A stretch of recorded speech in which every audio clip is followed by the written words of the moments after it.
I'm gonna piss first.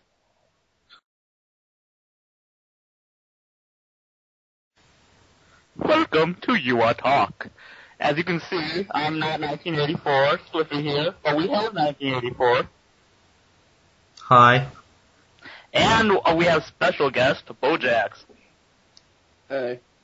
Alright guys, so let's just get straight into this without, Slify introducing us all. Basically, cards came out and everything, and yes, we are sorry You Are Talk hasn't been here for about 5 weeks or whatever, I don't know how long it is. So, basically, You Are Talk here again and everything, and this time we'll be reviewing 8 cards instead of the usual 4 that we usually do and everything. That's just due to us not being able to get together due to various reasons and that. Anyway, right. It's not my fault this time. Alright, so let's get into this.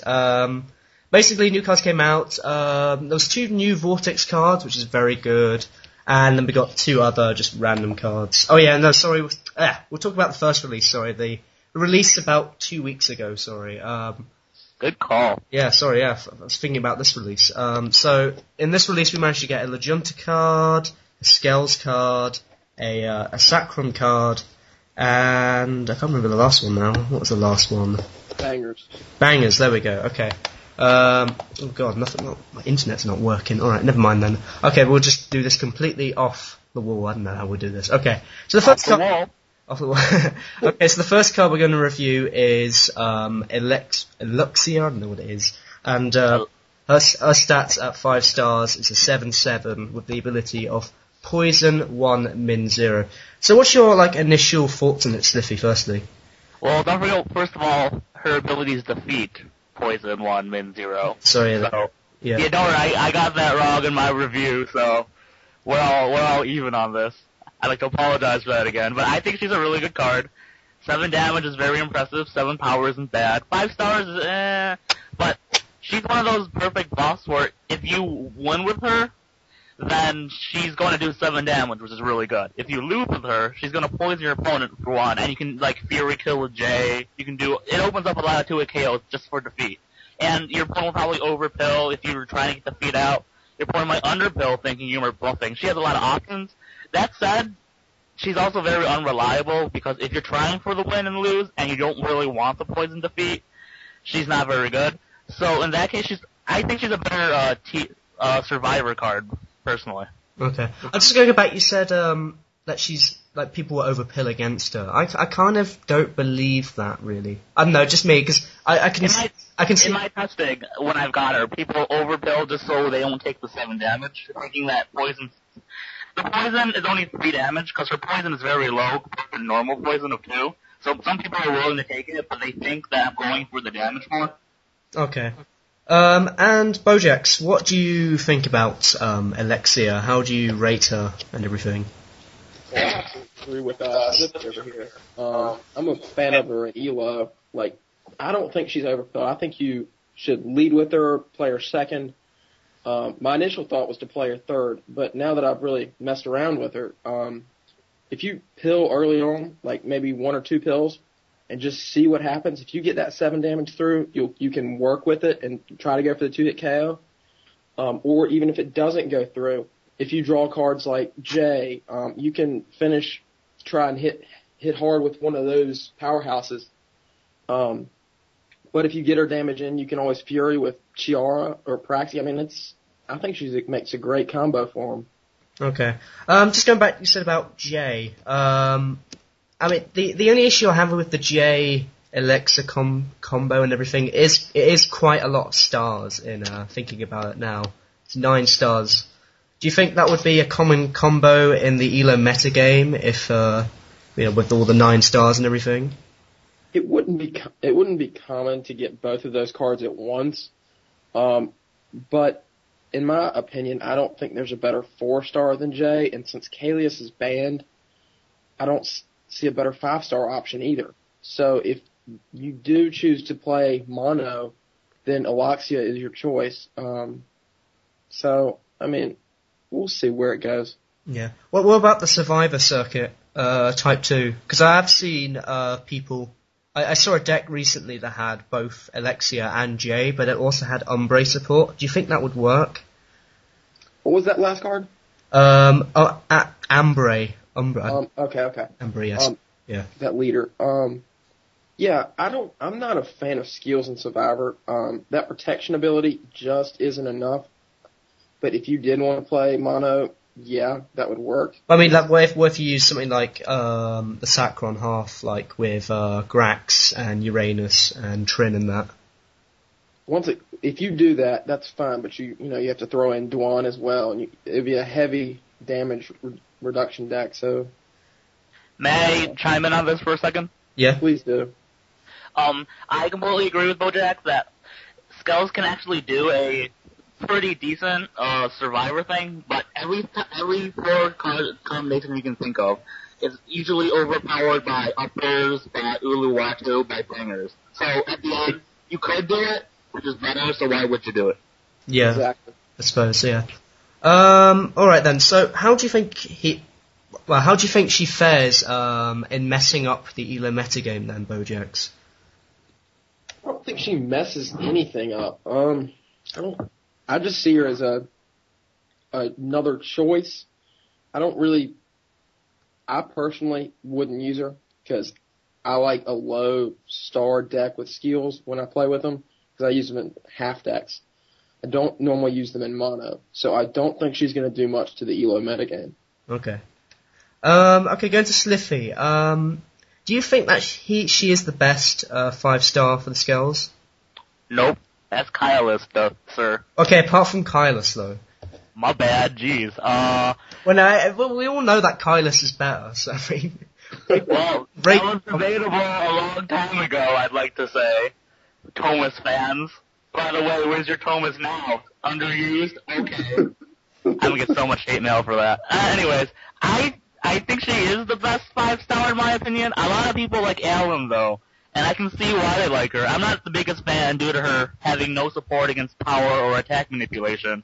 But I personally think she's probably the best 5-star, though it's not solid. Okay. And finally, Slify, what is your rating out of 10 or out of 5 stars or whatever? I don't know how we'll do this.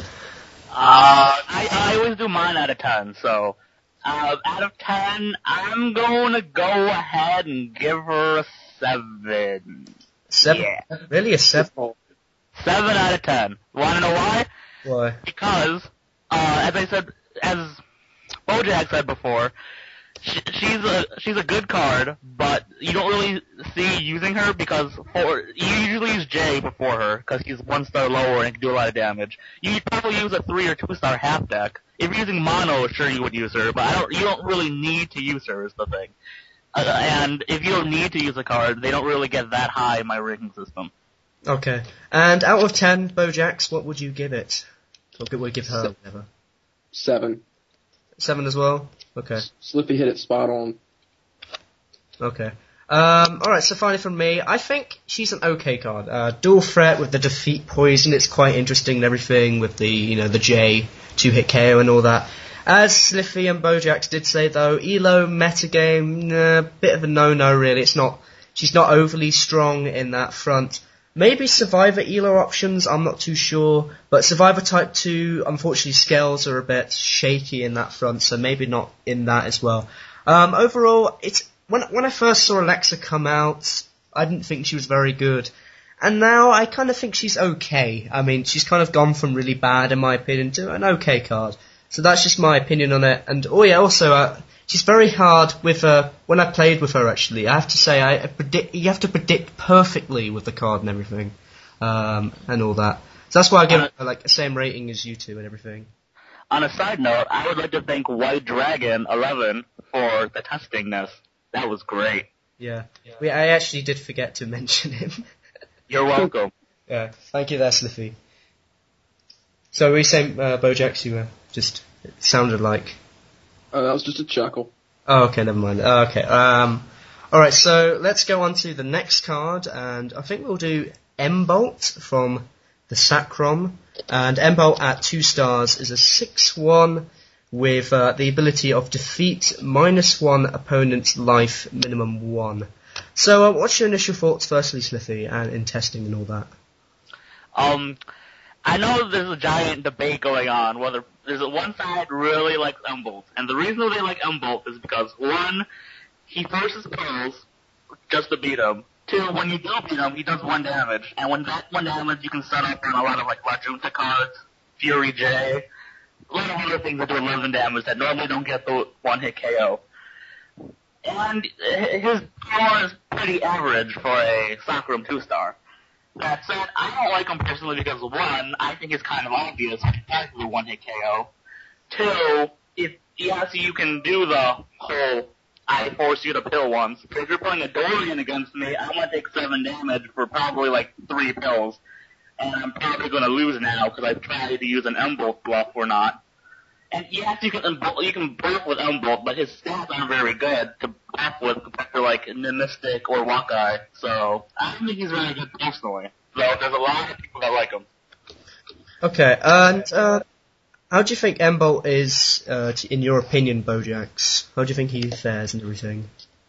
Alright, well, I think he's absolutely garbage. I have heard the conversations with him being paired with La Junta, but I don't agree. He's not a wall, so losing with defeat, sure, you have 1 damage. You might have just lost 7. I mean, people know what you're going to do with that card. And it's not, even if you pill like 4 or 5, people know it's very easy to get over. So, and he doesn't combo well with anybody in my opinion, so, and there's better 2-star options, so I don't see any use for him. Yeah, I definitely agree with you there. I mean, thinking about it now, Sacrom do not have a single card that can deal 11 damage, so you kind of... Actually, they have that 8/8 card, and if you have Timber, that's 11 damage. Okay. Oh. Say it. Who has room for 2 5-stars? Okay, yeah. Well, okay, that's one exception to that. But yeah. Learn how to play the game. Jeez. All right. So that. Okay, yeah. With Timber and Sacrum, whatever his name is, that is a possibility. But then most of the time, if you're going to play competitive Elo, as most people do, you probably will have to import something like a J over into your hand, or as Slify said, like a La Junta, which has, well, La Junta or Fangpie Clan, which has 7 damage or something, which is just stupid and crazy and all that stuff. Right, well, I think that's pretty much all we can really talk about Embolt. I mean, that's... You forgot to give him a rating. Yeah, that's what I was thinking. I was thinking of questions, but then I just, forget it. So, yeah, so Slify, what would you give Embolt out of 10? I think I gave him a 5.5 last time, and I'm going to keep that, because he is playable, despite all we're saying. Like, there's better options, way better options in my opinion, but you can play him, and he will have some effect, just not very good ones. Okay. And what would you give him out of 10, Bojax? About a 3. Oof, wow. That's the lowest, that's the lowest rating we've ever had on UR. I don't see any use for him. I just think UR just needed a card for Sacrum. Okay. Well, in my opinion, unfortunately, this card is quite crap. I'm just going to leave it at that, being quite blunt on it. He can be a nice little card for the new players, beginning players who are wanting to learn about defeat, which is why I think he was introduced, but in terms of any sort of metagame and any type, he is, as Bojax quote Bojax saying, absolute garbage. So, there you go. I'd probably give him like a 4 out of 10 or something. He's just not very good at all. Although he can be interesting, I'm just saying. Alright, so we're just going to stop the thing now because we're getting up to 15 minutes old.